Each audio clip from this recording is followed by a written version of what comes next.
There's a formula to brainwashing, and I've taught this to many of my clients, and there's a 7-step process that if you wanted to brainwash yourself, you could take the exact same process, and you could take that exact process. And we can go through this if you want to. It may take me a few minutes. Absolutely. Love the 7 steps. This is a brilliant move that for 25 years I've been searching for this answer. Step 1 is target acquisition. So this is how the brain locks onto something. And your brain has a structure called the reticular activating system, which is part of the reticular formation. Right.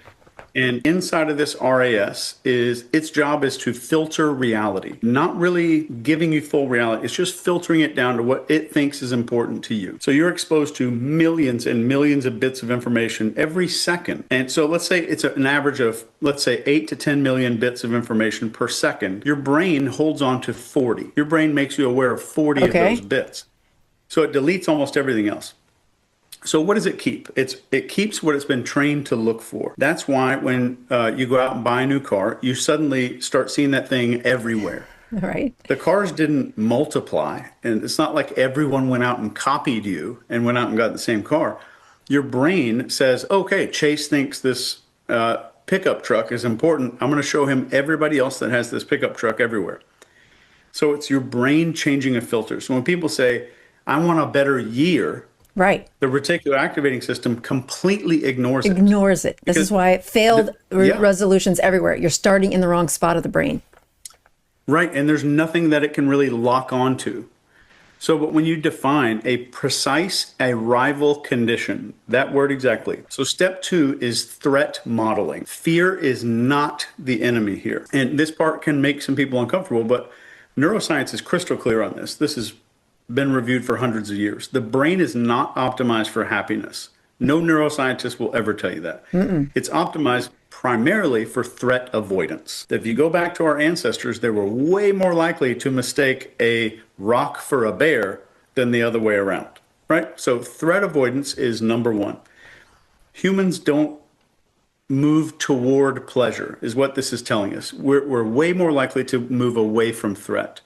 So what we're going to do to the human brain is to weaponize the contrast. Okay. So the protocol here for step 2 is to write 2 futures out and make them vivid. Use imagery, go to Google Images or Pinterest or whatever. Build two different futures, not just one. So future A is the desired outcome. This is vivid, sensory, precise, and very calm confidence, all the stuff that you're arriving at this place. Future number 2 is the failure trajectory there. So this is if nothing happens, nothing changes, same habits, same beliefs, same excuses. This one has to be very uncomfortable. So loss aversion is stronger than reward anticipation in the brain. And we know this from decades of research. Oh, yes.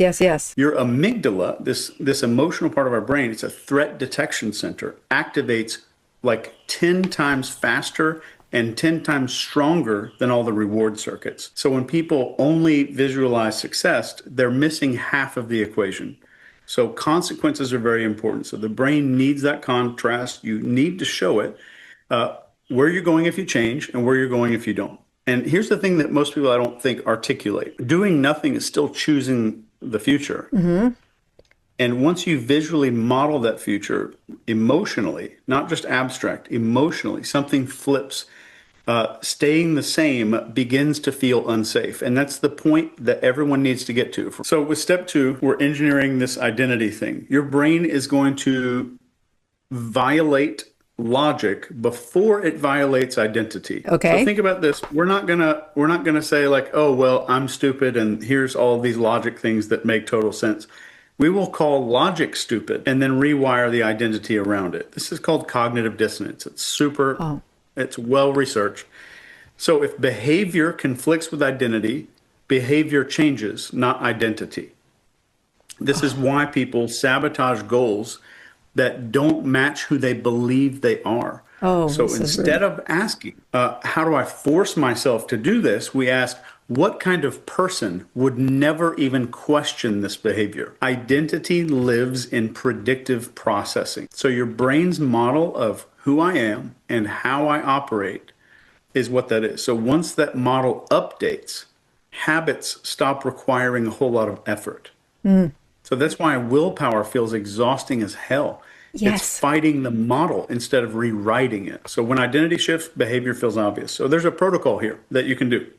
And you could do this daily.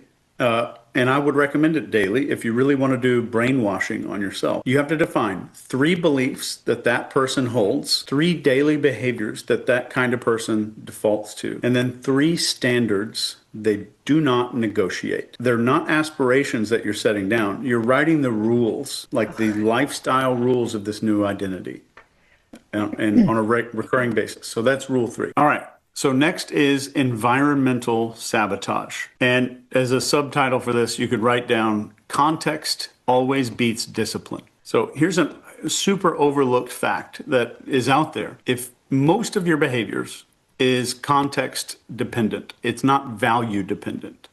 So it's same person, different environment, you get a different behavior. So your basal ganglia run all of these scripts that are tied to location and time and posture and cues. That's why changing your environment works even when motivation doesn't work. That's why when you walk through a doorway, like I walk into my office to grab something and I forget.